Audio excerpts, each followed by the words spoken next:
Yesus baik, baik buat saya. Bahasa roh adalah salah satu dari karunia-karunia Roh Kudus yang diberikan kepada orang-orang percaya.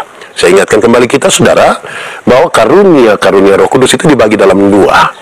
Pertama, karunia-karunia motivasi, seperti mengajar, berkhotbah, bernyanyi. Dan kedua, karunia-karunia manifestasi, seperti berbahasa roh, menerjemahkan bahasa roh, menyembuhkan penyakit. Dua karunia ini sama, tidak ada satu lebih dari yang lain. Supaya jangan ketika ada orang bisa berbahasa roh, dia rasa dia sudah lebih tinggi dari orang lain. Tidak, sama. Untuk apa? Untuk saling melengkapi dan membangun jemaat, memberi pertumbuhan kepada jemaat, bukan untuk saling menjatuhkan, bukan untuk saling meniadakan satu dengan yang lain. Catatan-catatan yang menarik tentang bahasa roh adalah satu, bahasa roh itu tidak diajarkan, bahasa roh tidak bisa diajarkan.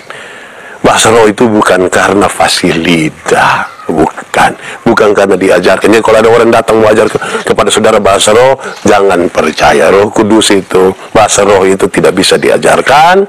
Bahasa roh itu bukan karena kita fasilitakan, kita melatih dia berulang-ulang terus-menerus.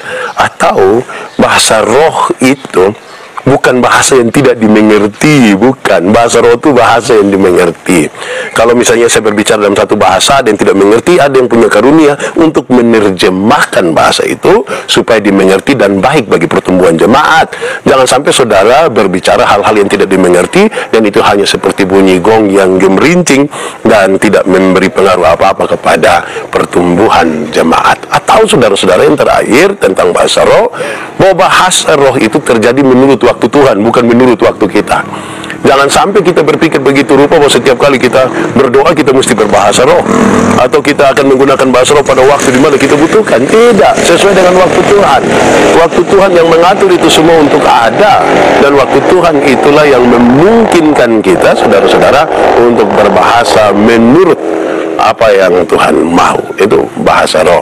Jadi jangan sampai setiap kali lihat orang baru kita berbahasa roh, wah itu mesti ditelusuri dulu, jangan sampai tidak benar itu.